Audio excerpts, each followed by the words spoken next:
Chair, I'm just going to take a short call just because I forgot to mention the SOP from the Green member Gareth Hughes in my first speech. First thing I'd say is it would have been nice if we'd got the SOP earlier than 10:30 p.m. this morning, 10:30 a.m. this morning. By that stage, we'd gone through our process of determining how we would vote. We had a number of members, including the two MPs for the Chatham Islands, Reno Titakati and the Honourable Annette King, who wanted a little bit more time to consider it.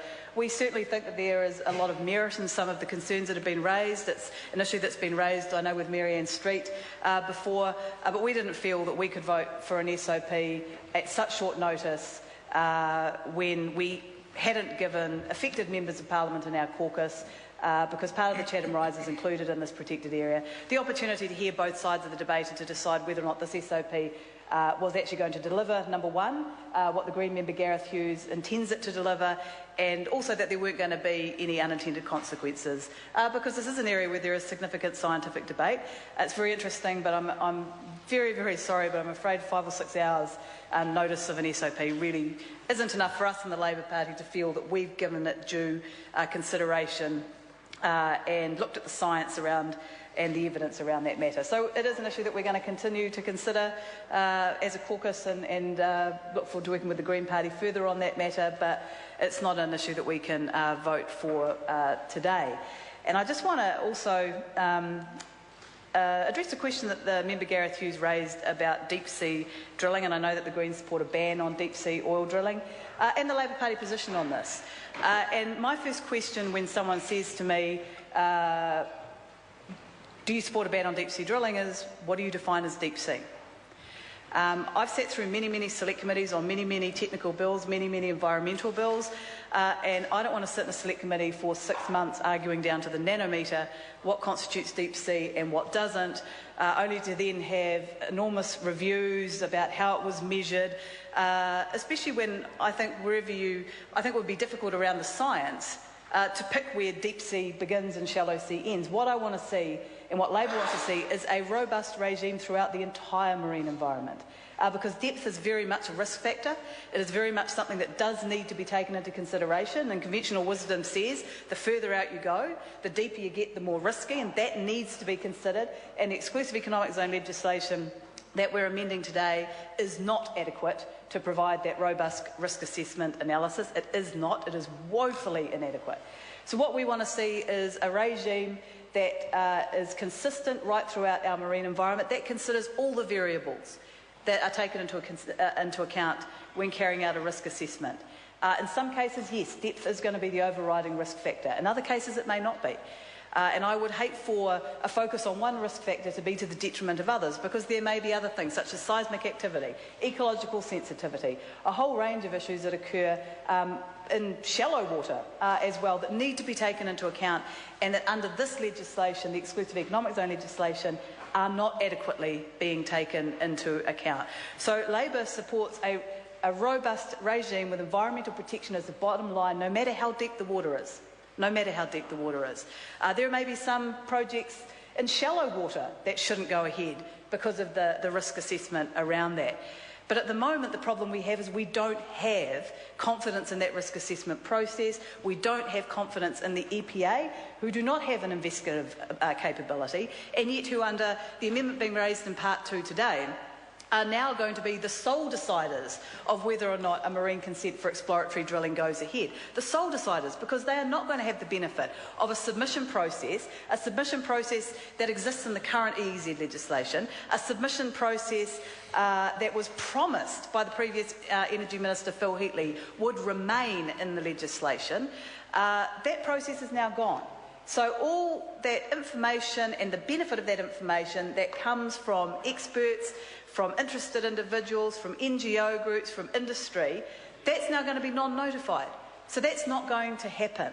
And that's the issue that we have. So I certainly acknowledge the Greens' concerns around these activities. And I can say that while the exclusive economic zone legislation is woefully inadequate, until we get a Labour government that changes it, then we do not support that activity going ahead in the exclusive economic zone. It should not go ahead until we have adequate regulation in place that has environmental protection as its bottom line. But we need to recognise that the line between the territorial waters, Mr Chair. Moana Meki. Thank you, Mr Chair. That line between our territorial waters and our exclusive economic zone is jurisdictional only. It has nothing to do with the environment. It has nothing to do with risk. It has nothing to do with anything other than within 12 nautical miles, that's our territorial waters, and beyond that, we only have the right to extract resources because we are a signatory to the United Nations Convention on the Law of the Sea. It is not our territorial area. So for a jurisdictional line, we don't see the need to draw some kind of difference between the two regimes in legislation that operate on either sides of that. The RMA in our territorial waters, the exclusive economic zone legislation in our exclusive economic zone. When that line is jurisdictional only, it makes absolutely no sense, particularly not on a scientific basis, to have two such differing regimes, one of which we are further weakening today by removing the public's right to have their say during the consent process for a marine consent for exploratory drilling. So I hope that provides some clarity to the Green Party. As I said, it's with regret that we were unable really to have the time to give more consideration to the merits of Gareth Hughes' SOP, and it is an issue we'll be considering further. But in future, the more time we're given to consider such an SOP around such a serious area, the better. And in terms of good decision making on behalf of the Labour Party, we simply didn't feel that we were given that opportunity. Thank you, Mr Chair. Chairman. Brendan Horan. I rise to take a call on this part 2 of the Maritime Legislation Bill. Part 2 amends the Exclusive Economic Zone and the Continental Shelf Environmental Effects Act 2012.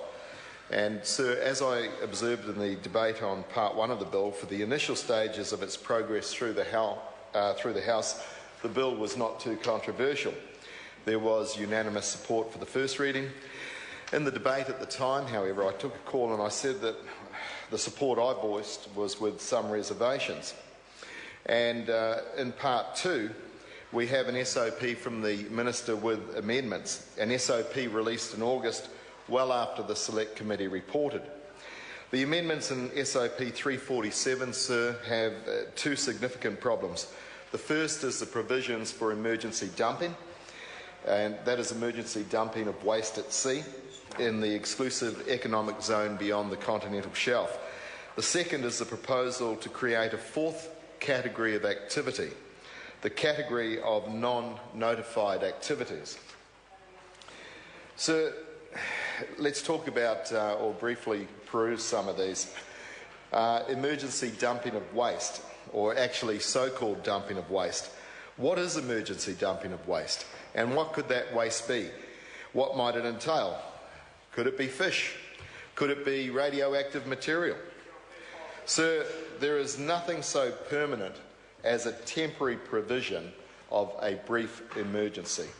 And it certainly opens the gate to all sorts of dumping.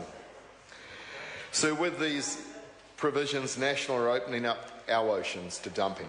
I turn to the new definition of non-notified activity.